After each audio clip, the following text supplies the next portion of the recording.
우리 하나님 말씀 로마서 8장 28절 한 절만 보겠습니다.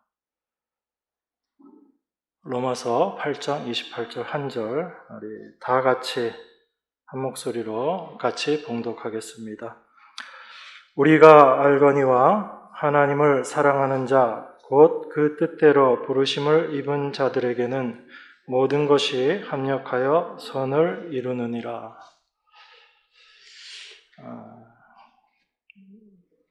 인간은 언제나 자기 자신에 대해서, 인간이라는 존재 자체에 대해서 가능성을 두고 이렇게 이해하려고 합니다.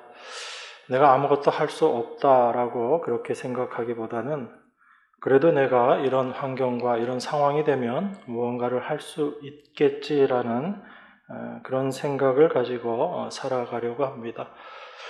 우리가 하나님 앞에 나아갈 때도 그러한 생각들을 버리지 못하고 어떤 가능성을 가지고 하나님 앞에 나아가서 하나님을 만나려고 합니다.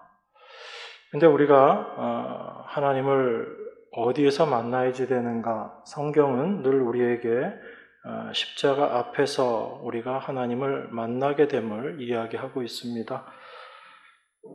그 십자가는 우리 인간의 모든 가능성을 부인하는 자리거든요. 그 십자가 앞에서 인간의 어떤 가능성도 있을 수가 없습니다. 그래서 십자가 앞에 서 있는 인간은 하나님이 어떤 분이신지를 분명하게 알게 됩니다. 그 하나님의 알을 통해서 우리에게 계시하여 주시는 하나님을 더욱더 깊이 알아가고 하나님의 백성으로서의 삶을 올바로 살아갈 수 있게 되는 것입니다. 근데 세상은 그렇지를 못하죠. 세상은 끊임없이 인간에게 가능성을 이야기합니다. 할 수 있다라고 이야기하거든요. 지금은 상황이 어렵고 환경이 힘들기 때문에 할 수 없는 것일 뿐이지, 환경이 좋아지면 얼마든지 모든 것들을 할 수 있는 것이 인간이다라고 그렇게 이야기합니다. 그 모습이 사실은 선악과를 먹고 타락한 인간의 모습이다라는 것을 우리가 쉽게 깨닫지 못하는 것이죠. 왜 그러냐면 선악과라는 것 자체가 인간의 유익을 위한 그렇게 되어진 일들이기 때문에 그렇습니다. 하나님께서 먹지 말라 한 선악과를 따먹은 인간이 그 선악과를 따먹은 근거, 이유는 단 한 가지거든요. 하나님 말씀보다 사탄의 말이 더 솔깃하게 들렸기 때문에 그렇습니다. 하나님은 그 선악과를 따먹으면 정녕 죽으리라 그렇게 말씀하시지만 사탄은 그 하나님의 말씀보다 오히려 너가 저 선악과를 따먹으면 너가 하나님처럼 되고 눈이 밝아지고 선악을 알게 될 것이다. 그렇게 유혹을 하는 거죠. 그러니까 여러분들이 그 위치에서 있다라고 생각을 해보시면 어느 쪽으로 여러분들의 마음이 끌릴 것인가라는 것은 너무나 분명합니다.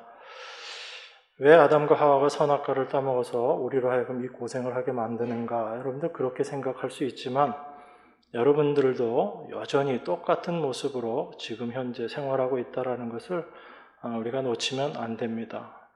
인간은 늘 그렇게 자기중심적으로 살아가고 있는 것이고 어찌 보면 하나님의 선악과 그 말씀, 그 명령은 우리 인간이 어떠한 존재인가를 깨우쳐주기 위한 하나님의 시험대였다라고 생각할 수도 있습니다.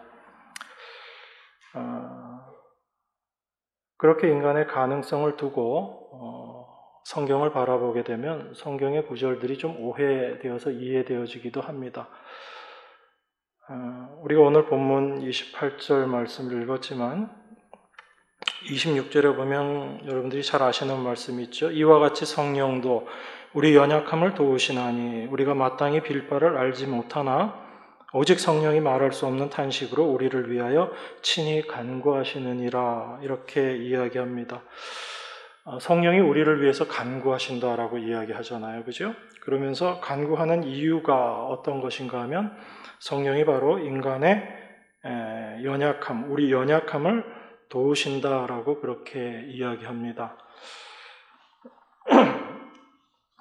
여기서 여러분들이 생각하는 연약함이라는 건 어떤 거예요? 내가 좀 힘은 있는데 힘이 좀 빠진 상태, 그걸 연약이다라고 그렇게 이해하잖아요. 그죠? 근데 여기서 연약이라는 의미는 그런 단순하게 내가 힘이 좀 빠졌다, 조금 할 수 없는 상태가 되었다, 그 차원이 아니라 아무것도 하지 못한다라는 그런 의미인 거예요. 그래서 성령이 우리의 연약함을 도우시는데 우리가 마땅히 빌 바를 알지 못한다. 그러니까 우리는 아무것도 모른다는 얘기거든요. 그 인간의 불가능을 이야기하고 있는 것입니다. 그런 의미에서 성령이 우리의 연약함을 도와주시는 거예요. 근데 우리는 이 말씀을 보면서도 우리가 비록 좀 연약하지만 그래도 완전히 할 수 없는 존재는 아니다라고 그렇게 생각하고 성령이 우리를 좀 도와주시면 우리가 뭔가 할 수 있지 그렇게 생각을 합니다. 그렇게 끊임없이 자기 자신의 가능성을 포기하지 못하고 살아가는 것이 인간이거든요. 그게 우리 모습이다라는 것을 여러분들이 말씀을 보실 때 좀 생각하시면서 보셔야지 됩니다. 여러분, 성도라는 존재는 어떤 존재인가요? 하나님 백성. 성도는요, 자기 자신이 그리스도와 함께 죽은 자임을 아는 자들, 이런 자들을 성도다라고 이야기합니다. 이건 그냥 이론이 아니거든요. 내가 예수님과 함께 죽었어 라고 말만 하고 실제 삶에 있어서는 전혀 그것과 상관없이 우리가 살아간다면 이건 내 자신을 죽은 자로 인정하지 않는다는 이야기죠. 이건 그냥 입에 발린 소리일 뿐인 것입니다. 그런데 정말 내가 그리스도와 함께 죽은 자임을 안다라는 것은 자기 자신에 대해서 어떤 가능성도 인정하지 않는 것, 그게 자기 자신이 죽은 자임을 고백하는 그런 사람들의 모습이거든요. 그런데 우리가 이렇게 숨 쉬고 있잖아요. 움직이고 있잖아요. 여러분, 오른팔 한번 들어보실래요? 오른팔? 왼팔 드시는 분도 계시네. 네, 저보고 같은 쪽 들면 안 돼요. 네. 여러분들 뭔가 지금 하실 수 있다라고 생각하잖아요. 내가 내 마음대로 움직일 수 있고, 내가 지금 여기서 자리를 옮겨갈 수도 있고, 내가 무엇을 생각할 수도 있고, 그래서 나는 지금 뭔가 할 수 있기 때문에 나는 죽었다라는 생각을 못 하는 거죠. 물론 성경이 이야기하는 죽었다라는 의미는 우리가 손도 꼼짝 못한다라는 그런 차원에서의 죽음을 이야기하는 건 아닙니다. 비록 우리가 무엇을 하든지, 어떤 일을 하든지, 어떤 선한 일을 하든지, 그 무엇을 다 할 수 있어도 우리 인간이 만들어내는 것은 죽음, 바로 죄의 상태인 것이다라는 것을 이야기하는 게 성경이 말하는 인간의 죽음을 이야기하는 거거든요. 그래서 죄의 삭시, 사망이다라고 이야기하는 거예요. 그러니까 내가 살아서 움직이고 있기 때문에 내가 죽은 게 아니다, 이것도 아닌 거예요. 내가 몸을 움직일 수 못하기 때문에 내가 죽었다라는 그 개념도 아닌 것이고, 성경이 이야기하는 그 죽음의 개념이라는 것은 우리가 무엇을 원하든지 우리가 어떤 것들이든지 다 할 수 있지만 인간이 만들어 놓고 내어놓는 것은 죽음밖에 없다, 죄밖에 없다라는 것을 인정하는 것, 이게 성경이 이야기하는 죽음의 의미인 거죠. 그래서 열심히 그 죽음의 산물들을 쏟아내고 있다가 마지막 순간에 실제 육체적인 죽음 가운데로 처하게 되는 것. 내가 끊임없이 죽음을 내어놓고 있을 때 인간이 알아야지 되는 거죠. 내 안에 죽음밖에 없구나. 내가 바로 죄의 존재이구나. 이걸 인간이 알아야지 되는 것입니다. 근데 세상의 그 어떤 것들로도 그것을 알 수가 없죠. 그것을 이야기하고 있는 것이 성경밖에 없다라는 것입니다.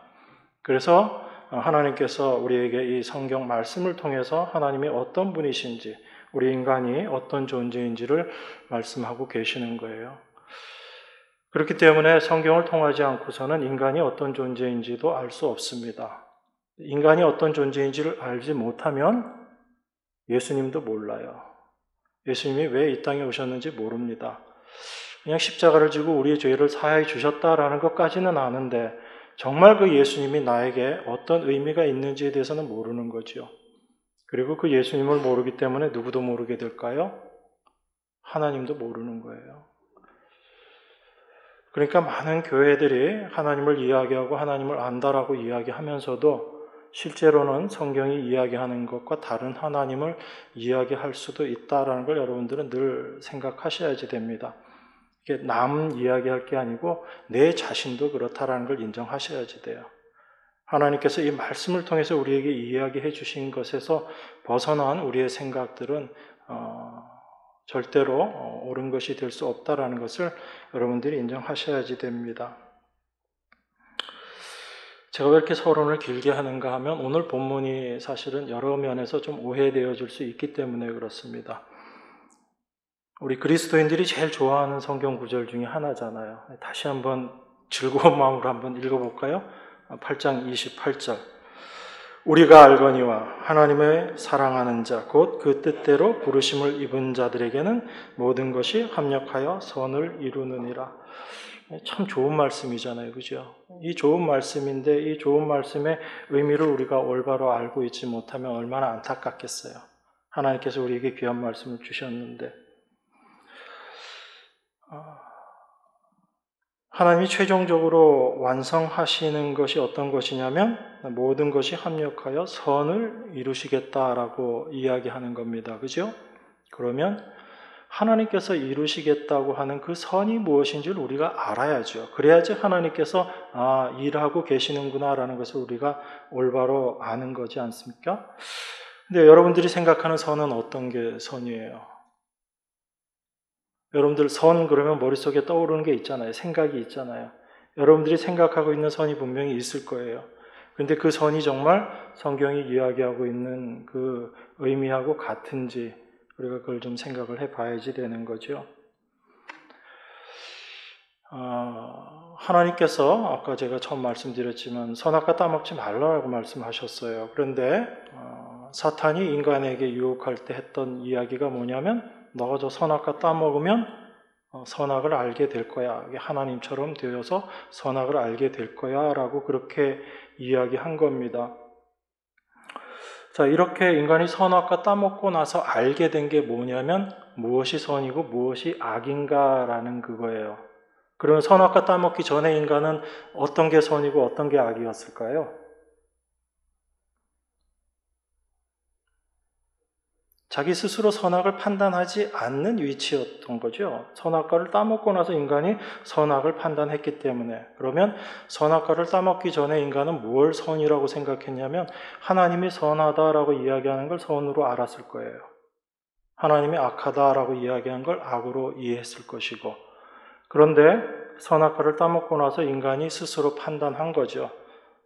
이게 선이고 이게 악이야 라고 스스로 판단하기 시작한 겁니다. 그러니까 여기서부터 조금 벌어지기 시작하는 거죠. 하나님이 원래 알고 말씀하셨던 하나님 기준의 선과 인간이 선악과를 따먹고 난 이후에 선의 개념이 달라지기 시작하는 겁니다. 자, 인간에게 있어서 선, 악의 기준은 어디에 있습니까? 어떤 게 선이죠? 여러분들에게 어떤 게 선이죠? 제가 여러분들을 때리면 여러분들은 그걸 선으로 받아들여요? 악으로 받아들여요? 악이죠. 그죠? 저런 나쁜 목사가 있나? 그렇게 받아들이실 거 아니에요. 그죠? 그럼 여러분들에게 어떤 게 선악의 기준인 거죠? 나한테 유익이 있는가 없는가, 나에게 좋은가 나쁜가, 이게 선악의 기준이 되는 거예요. 그러니까 집에서 늘 싸우는 거죠. 내가 옳다. 왜 옳은 거죠? 이게 나한테 유익한 것이기 때문에. 또 너가 옳다. 이렇게 표현은 안 하죠.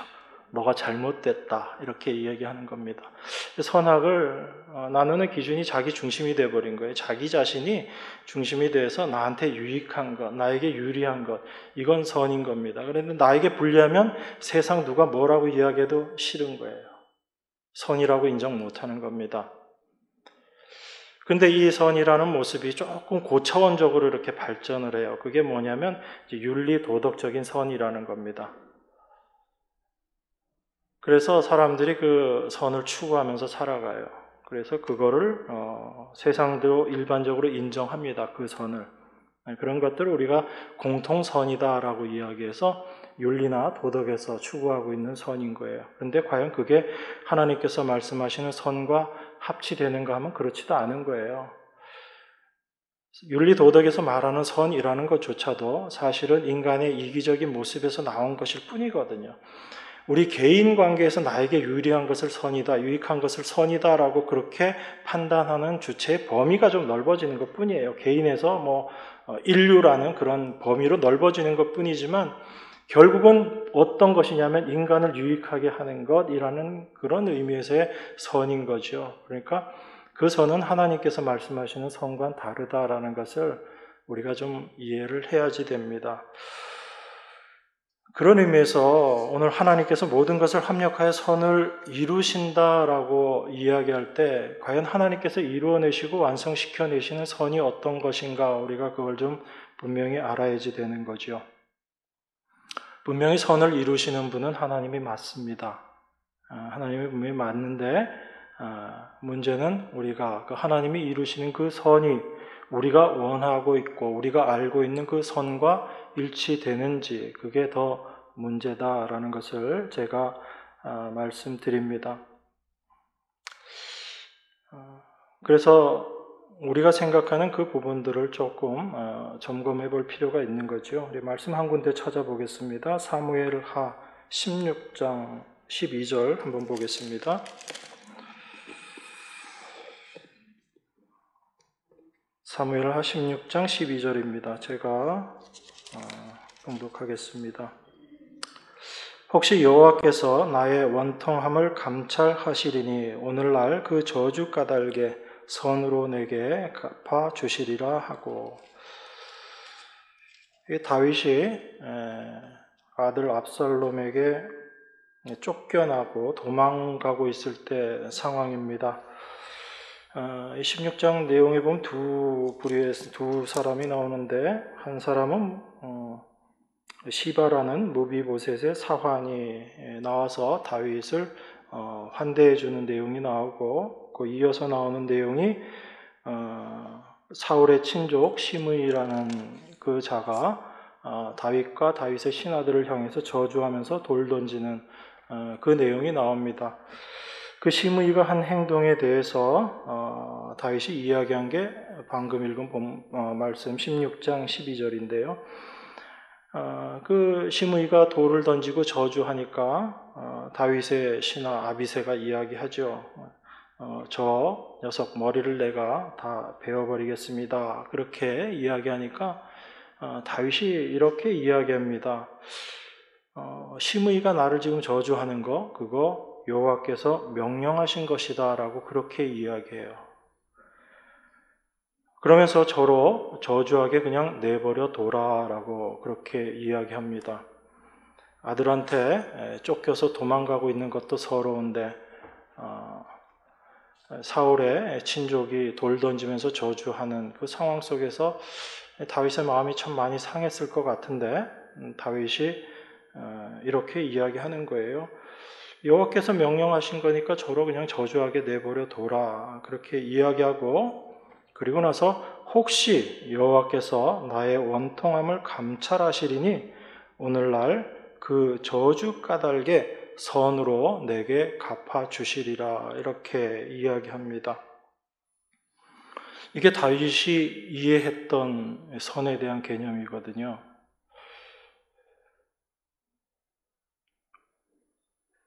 아비새나 이런 일반 사람들은 어떤 걸 선으로 이해했을 것 같아요.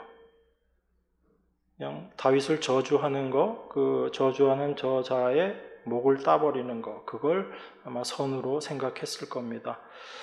근데 다윗은 그렇게 이야기하지 않거든요. 하나님께서 나를 저주하게끔 하셨기 때문에 저자가 나를 지금 저주하는 거다라고 그렇게 이야기합니다.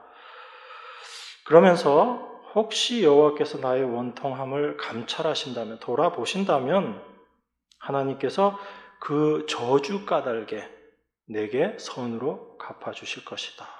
그렇게 이야기합니다. 그러니까 다윗은 지금 하나님께서 자기에게 선으로 갚아주신다면, 만약에 하나님이 선을 행하셔서 나에게 선으로 갚아주신다면 그것은 무엇 때문에 하나님께서 선으로 갚아주신다고 얘기하냐면 저 저주 때문에 그렇게 이야기하거든요. 그럼 다윗이 이렇게 말하는 그 이면에는 어떤 게 있냐면 시므이가 지금 다윗을 저주하고 있는데 그 저주를 다윗이 들으면서 그 저주의 모습이 내가 맞다라고 인정하고 있다라는 거예요. 다른 사람들은 그 저주하는 그 시므이가 잘못됐고 그렇기 때문에 저자를 죽여야지 된다라고 그렇게 이야기하는데 다윗은 그렇지 않다라는 얘기죠. 그 시므이가 저주하는 그것을 하나님이 명령하신 것으로 그렇게 받아들이는 거예요. 이건 다윗의 어떤 뛰어남, 잘남을 이야기하는 것이 아닙니다. 하나님께서 다윗에게 알게 하신 것이 무엇인가를 지금 우리에게 보여주고 있는 거예요. 다윗은 자기의 삶을 통해서 철저하게 그걸 깨달았던 거죠. 자기 자신이 저주의 존재다라는 것을 깨달았던 겁니다. 그것을 시므이를 통해서 하나님께서 다시 한번 일깨워 주신 거예요. 다윗이 시므이의 그 저주하는 말을 통해서 그것을 하나님의 말씀으로 받았다라는 것은 바로 자기 자신이 자기 존재에 대해서 이해하고 있었던 그 부분들을 다윗이 그 시므이를 통해서 다시금 고백하고 있다라는 것입니다. 그래서 자기 자신은 저주의 존재임을 알고 그 저주를 하나님의 일로 받아들인 것이 다윗의 모습입니다. 그렇게 생각한다면 다윗이 저 저주 까닭에 하나님께서 나에게 선으로 갚아주시겠다라고 이야기하는 선은 어떤 게 될까요? 그건 바로 저주받아 마땅한 자에게 하나님께서 선으로 갚으시는 하나님의 용서와 긍휼의 은혜를 우리에게 이야기하고 있는 거지요. 다윗은 지금 그것을 하나님의 선하심이라고 그렇게 이야기하는 것입니다. 그러니까 제가 아까 말씀드릴 때 우리가 십자가를 이야기하면서도 십자가의 참된 의미를 이해하지 못하고 그저 나의 죄를 용서하여 주신 이런 정도로만 생각을 한다면 우리는 십자가를 그냥 입으로만 이야기하는 것뿐일 수 있다라는 것이에요. 자기 자신이 어떠한 존재인지를 십자가 앞에서 철저하게 깨닫지 못하면 우리는 십자가를 이야기하면서도 정말 하나님이 우리에게 말씀하시고 있는 것을 놓칠 수 있다라는 것입니다. 그런 의미에서 하나님께서 이루어내시는, 하나님께서 만들어내시는 선이라는 것은 어디에서 드러나게 되냐면 저주라는 모습에서 드러나는 거예요. 예수님께서 십자가에서 우리 죄를 대신해서 저주를 받으셨다라고 성경이 이야기하죠. 나무에 달린 자마다 하나님께 저주 받은 것이다 라고 이야기합니다. 그것이 예수님의 십자가거든요. 그 예수님의 십자가를 나의 십자가로 올바로 이해하는 사람들이 하나님의 백성인 거죠. 그들이 바로 하나님의 자녀인 것입니다. 그래서 하나님의 온전하신 선은 어디에서 드러나게 되는가? 바로 저주의 위치에서 하나님의 선이 드러나게 되는 거예요. 그것을 하나님의 선하심이다 그렇게 이야기합니다. 왜 그러냐면 바로 모든 저주에서 우리를 용서하신 것, 이게 바로 하나님의 약속이기 때문에 그래요. 그 하나님의 약속이 완성되는 자리가 어딘가 하면 거기가 바로 십자가이기 때문에 그렇습니다. 그래서 그 십자가에서 하나님의 언약이 완성되는 것이고 그 십자가를 통해서 하나님의 선이 어떤 것인지를 우리에게 드러내신 거예요. 그것이 하나님의 선하심이다라는 이야기입니다. 그러니까 우리가 일반적으로 생각하는 그런 선의 모습과는 다른 거죠. 그러면 하나님께서 당신의 사랑하시는 자들에게, 당신의 택하신 백성들에게 선을 이루어 내신다라고 이야기하고 그것을 합력하여 선을 이루신다라고 이야기할 때 하나님께서 우리 안에서 이루어내시고 완성시키시는 선이 어떤 모습으로 우리 안에서 나타나고 드러나게 될 것인가라는 것을 우리가 미루어 짐작할 수 있는 것입니다. 그렇게 하나님께서는 합력하여 선을 이루어내신다라고 이야기합니다. 여기서 합력은 어떤 분들의 합력일까요? 제가 그래서 일부러 분들이라고 표현했습니다. 혹시 실수하지 않게 하기 위해서 말도 좀 헷갈리네요. 우리는 자꾸 이 합력하여라는 부분들도 우리 인간이 뭔가 일을 할 때 하나님께서 도움을 주셔서 선을 이루어내신다라고 그렇게 생각합니다. 그게 계속 인간의 가능성을 포기하지 못하는 그런 생각들이거든요. 근데 여기서 합력하여 선을 이루신다라고 이야기하는 것은 바로 하나님과 예수님과 성령님께서 이루어내시는 그 합력을 이야기하는 거예요. 인간의 어떤 노력도 포함되지 않는 하나님 홀로 이루어내시는 하나님의 합력하심으로 말미암아 이루어내시는 그 선을 이야기하는 것입니다. 그 선이 우리를 저주의 위치에서 하나님의 긍휼과 은혜의 위치로 만들어내시는 바로 우리 몸의 온전한 구속을 이야기하는 거죠. 하나님은 당신의 백성들을 그 온전한 선의 위치까지 하나님의 은혜가 하나님의 일하심이 온전히 드러나는 그 위치까지 우리를 끌고 가심으로 하나님의 그 열심이 우리에게 온전한 구원이 된다라는 것을 깨닫게 하시는 거예요.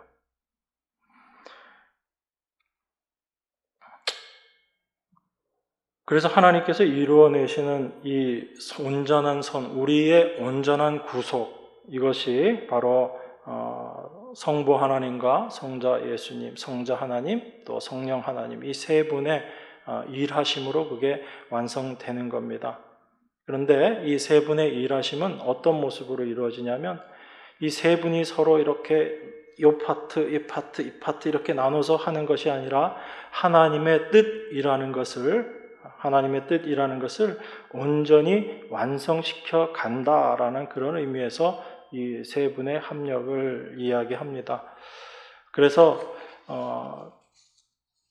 각 하나님이 하시는 부분들이 다른 것 같지만 실제로 어디에서 하나가 되어지냐면 하나님의 뜻이라는 것에서 완성되어지는 거예요. 그 하나님의 뜻이 무엇이냐면 우리가 잘 알고 있는 창세전에 우리를 택하신 우리를 하나님 앞에서 흠이 없고 거룩한 하나님의 자녀로 완성시켜 나가시는 것.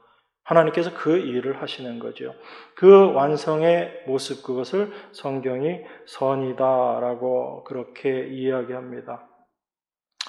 그런 의미에서 우리가 십자가를 올바로 알고 복음을 올바로 안다면 우리의 삶 가운데 나타나야지 될 것은 사실 자기 부인이라는 것, 이거밖에 없는 거예요. 그래서 성경이 끊임없이 인간이 계속 무엇을 올바로 바라보고 자기 자신을 어떻게 인정해야지 되는가에 대해서 또한 하나님 앞에서 우리가 어떤 자가 되어야지 되는가에 대해서 이야기를 하고 있는 것입니다. 로마서에서 믿음을 어떻게 가장 분명하게 이야기하냐면 자기 자신을 죽은 자로 여기는 것, 그걸 믿음이다라고 그렇게 이야기합니다. 그냥 우리가 믿는다 그런 차원의 믿음이 아니고 자기 자신을 온전히 죽은 자로 인정하는 것, 그걸 로마서에서 또 로마서뿐만 아니라 다른 성경에서도 이야기하고 있지만 특별히 그걸 믿음이다라고 그렇게 이야기해요. 인간에 대한 자기의 그 가능성들을 완전히 포기해버린 상태, 그걸 믿음이다라고 이야기합니다. 그것은 우리에게 무엇을 생각하게 하냐면 바로 하나님께서 온전한 선을 이루어내시는 것은 내 믿음이 아니라 바로 하나님의 믿음이 그 선을 이루어내신다라는 거예요. 그러니까 너무 이런 이야기들이 여러분들에게 피상적으로 추상적으로 들릴 수 있을지 모르지만 그 하나님의 일하심을 드러내게 하시고 우리 자신이 어떤 존재인지를 하나님께서 깨닫게 하시기 위해서 하나님의 백성들을 어떻게 인도하시는가, 그게 고린도후서 1장에 나와 있는 그 말씀이거든요. 하나님께서 사도 바울에게 엄청난 환난을 주셨어요. 고난을 주셨습니다. 어느 정도까지 고난을 주셨냐면 도저히 내가 살 소망이 없을 정도로 내가 죽은 자구나라는 것을 느낄 정도로 하나님께서 바울에게 환난을 주셨거든요. 고난을 주셨습니다. 그렇게 이야기하면서 바울이 어떻게 고백해요? 하나님께서 나를 이렇게 인도하신 것은 무엇 때문에 인도했다고 그러죠? 내가 자기 자신을 의지하지 않고 오직 하나님만 의지하는 자 되게 하기 위해서 하나님께서 나에게 고난을 주셨다, 환난을 주셨다라고 그렇게 이야기합니다. 그러니까 이건 단순히 내가 나를 의지하지 말고 하나님 의지해야지 그런 차원의 이야기가 아닌 거예요. 뭐냐면 내 자신을 의지할래야 의지할 게 아무것도 없다라는 그 자리까지 하나님께서 사도 바울을 끌고 내려가신 거예요. 나는 뭔가 할 수 있는데 그래도 나를 의지하는 것보다는 하나님을 의지하는 게 더 나아. 그런 차원에서 하나님을 의지한다라는 그 이야기가 아닌 거죠.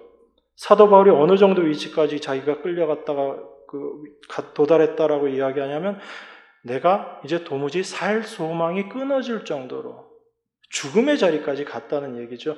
자기 자신을 위해서 자기가 할 수 있는 게 아무것도 없는 그 위치까지 갔다라는 이야기입니다. 그 자리에 가서 보니까 여전히 자기 자신을 의지하려고 하는 그런 인간의 가장 기본적인 본능들이 있다라는 걸 바울이 발견한 거죠. 그래서 하나님이 자기 자신을 그 자리에 끌고 감으로 말미암아 내가 이제 어떻게 할래야 할 수 없는 그 위치에서 비로소 무엇이 보이는가? 바로 하나님만 의지할 수밖에 없는 분이구나라는 것을 바울이 알게 됐다는 얘기입니다. 그래서 바울이 그 고백한 거예요. 내가 아시아에서 당한 환난 너희들이 모르기를 원하지 않는다라고 이야기하고 살 소망까지 끊어졌는데 하나님이 나를 그렇게 연단하신 이유는 나로 하여금 자기 자신을 의지하지 않고 오직 하나님만 의지하게 하려는 하나님의 인도하심, 하나님의 일하심이었다라고 그렇게 고백하는 것입니다. 그래서 우리가 참된 믿음을 이야기할 때는 그 믿음은 내가 이루어내는 것이 아니라 말씀하시고 그것을 이루시는 분이 따로 있다라는 것을 아는 것, 그게 참된 믿음인 거예요. 그러니까 우리는 내가 믿음을 가져서 그 믿음 가지고 내가 무언가를 한다라고 생각하지만 성경이 이야기하는 믿음은 그게 아니라 그 믿음이 나에게 임해서 그 믿음이 일함으로 말미암아 그 믿음 스스로 모든 것들을 완성해낸다. 이게 성경이 이야기하는 믿음이거든요. 그 믿음의 길을 가게 하기 위해서 하나님께서는 우리 인간이 얼마나 무능한 존재인지, 얼마나 불가능의 존재인지, 얼마나 저주의 존재인지를 깨닫게 하시는 거예요. 그 위치에서 하나님의 은혜를 고백하게 하시는 것입니다. 그래서 믿음의 주체는 내가 아니고 믿음인 거예요.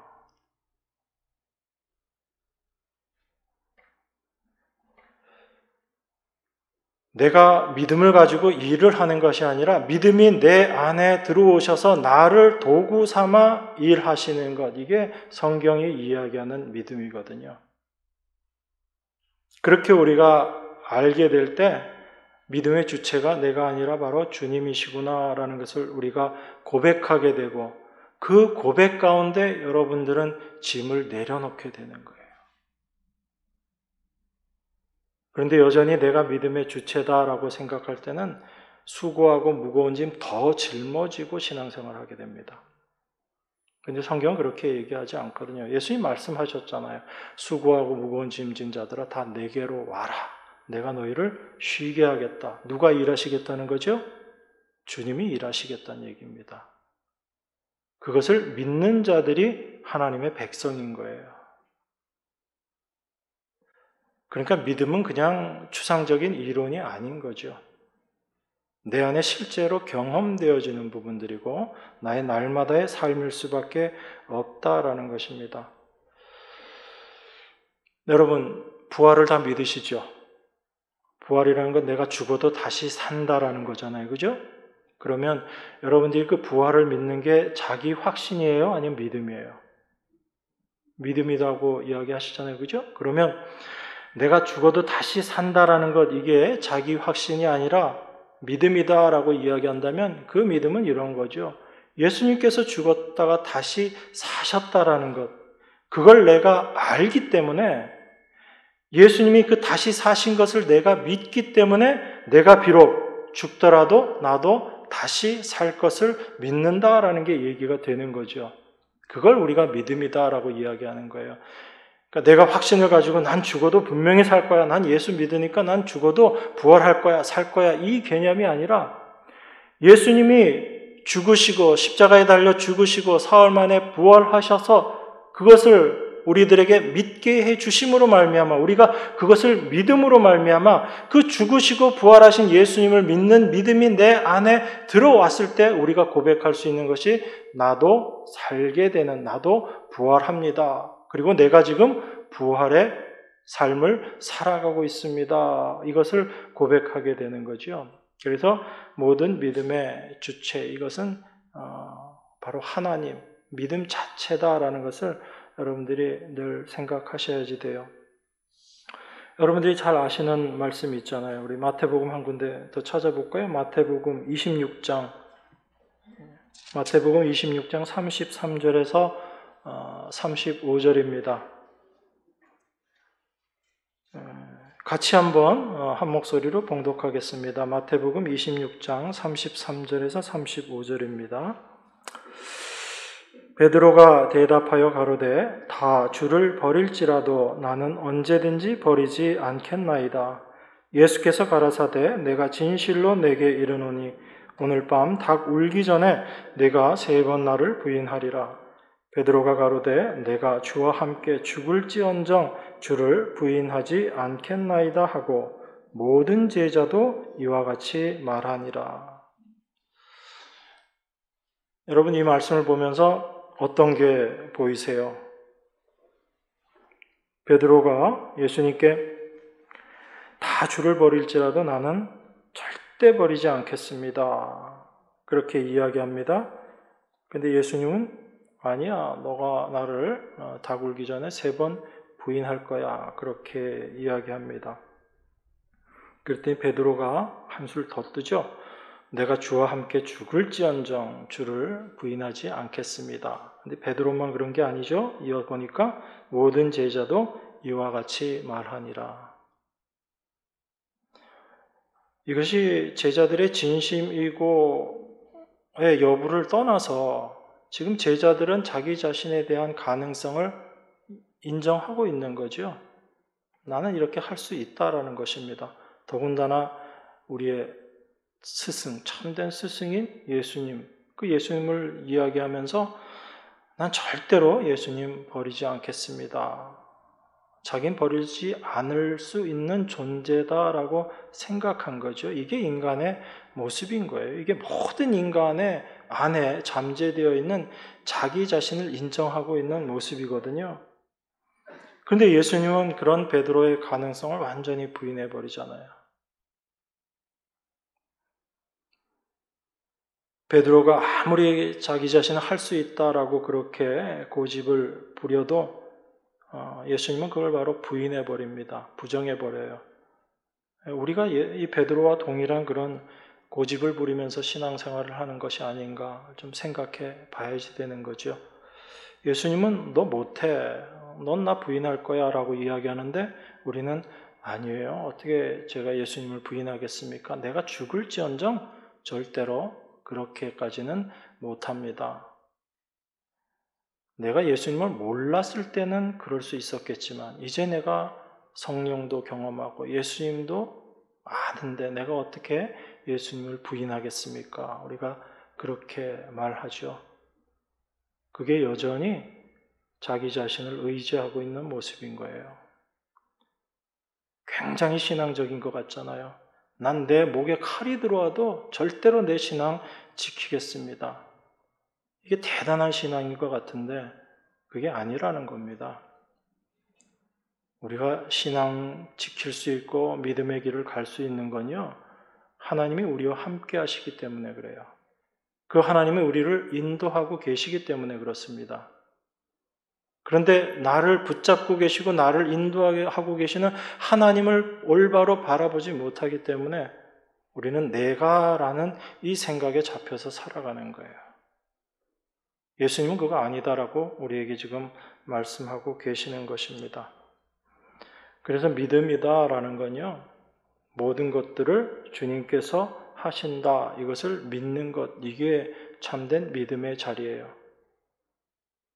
그럼 난 아무것도 안 하고 그냥 니나노 하면서 그렇게 주님 일하시는 거 그것만 보고 있으면 됩니까? 그것도 여전히 자기 자신에게 잡혀 있는 사람의 생각일 뿐인 거예요. 주님이 우리를 쓰시겠다 하시면 당연히 도구로서 쓰임 받는 것이 하나님 백성들의 모습이거든요. 그러니까 자기가 판단하고 그러면 열심히 해야지 된다, 열심히 해서 뭔가를 이루어내야 되겠다라고 생각하는 것도 잘못된 것이지만 주님이 다 하신다고 하니까 그럼 난 아무것도 안 해도 되겠다라고 생각하는 것 역시 자기 자신에게 매여 있는 생각일 뿐이라는 거예요. 누구를 못 보고 있는 거죠? 주님을 바라보지 않고 있는 것일 뿐입니다. 그래서 하나님의 백성들은 자기 자신이 철저하게 하나님의 도구다라는 것을 깨닫는 자들인 거예요. 세상 사람들이 보기에는 참으로 멍청해 보이고 참으로 무식해 보이는 모습일지 몰라도 세상은 자기 자신의 가치를 드러내고 드높이는 것을 중심으로 살아가지만 그리스도인들은 나의 가치가 아닌 바로 하나님의 어떠하심을 드러내면서 사는 자들이 그리스도인들입니다. 그게 우리들이 나아가야지 될 방향이고요. 그게 성도들의 나아갈 길이거든요.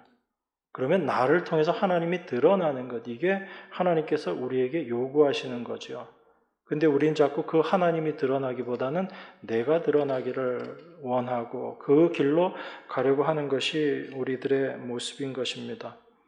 그래서 오늘 본문 말씀에서 합력하여 선을 이루신다라고 할 때 이 선은 오직 주님께서 만들어내시는 선이다라는 것을 우리가 분명하게 인정해야지 됩니다. 그래서 하나님께서 그 선을 완성시켜 나가시는데 그 선을 온전히 이루어내시는데 그 이루어내시는 자리가 바로 십자가에서 그것을 온전히 이루신다라는 것을 우리가 아는 거죠. 그리고 이미 그것을 이루셨다라는 것을 아는 자들인 것입니다. 그래서 결론적으로 말씀드리면요. 하나님의 백성, 성도는 어떤 자들인가 하면 무언가를 이루어야 될 사람이 아니라 이미 이루어진 것을 믿는 자, 이루어짐을 믿는 자, 내가 뭔가를 이루는 것이 아니라 주님께서 그 모든 것들을 이루어내신다라는 것을 믿는 자들이 참된 성도들입니다. 하나님은 우리를 그 자리로 끌고 가시는 거예요. 하나님의 함께하심, 하나님의 일하심이라는 것은 우리를 그 자리로 끌고 가서 오직 하나님만 의지하는 하나님 백성 되게 만드시는 것. 여러분, 그게 천국에서의 모습이거든요. 천국에서 너무 많은 것들을 상상하시는데 상상하시는 건 괜찮아요. 괜찮은데 분명히 하나 잊지 않아야지 될 것이 있습니다. 그건 뭐냐면 오직 하나님만 찬양하는 것이 천국이라는 거예요. 하나님만을 찬양한다라는 것은 하나님께 모든 것들을 돌려드린다는 이야기거든요. 나의 어떤 수고, 어떤 노력, 내가 목숨을 내어놓을 만큼 하나님 앞에 헌신했다 할지라도 그것이 내가 아니요 내 안에 계신 하나님의 은혜다라는 것을 고백하고 하나님을 찬양하는 곳, 그것이 바로 천국인 거예요. 그 삶을 여러분들은 이 땅에서 이미 살고 계신 것이고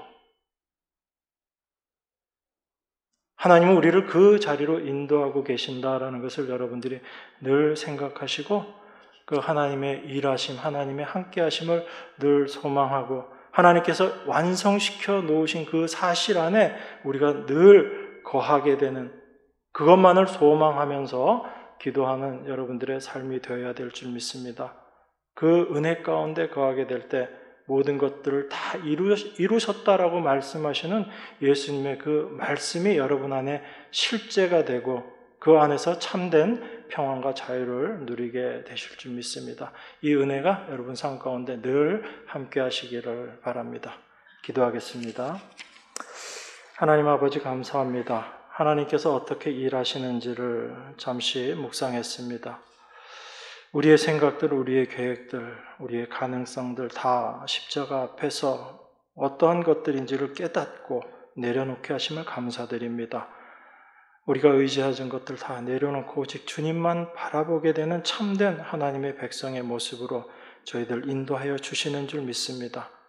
오직 주께서 이루시고 완성하신 것이 무엇인지를 우리가 분명히 깨달아 알고 그 은혜 가운데 날마다 거하는 저희 모두가 될 수 있도록 축복하여 주시옵소서. 귀하신 예수 그리스도 이름으로 기도드리옵나이다. 아멘.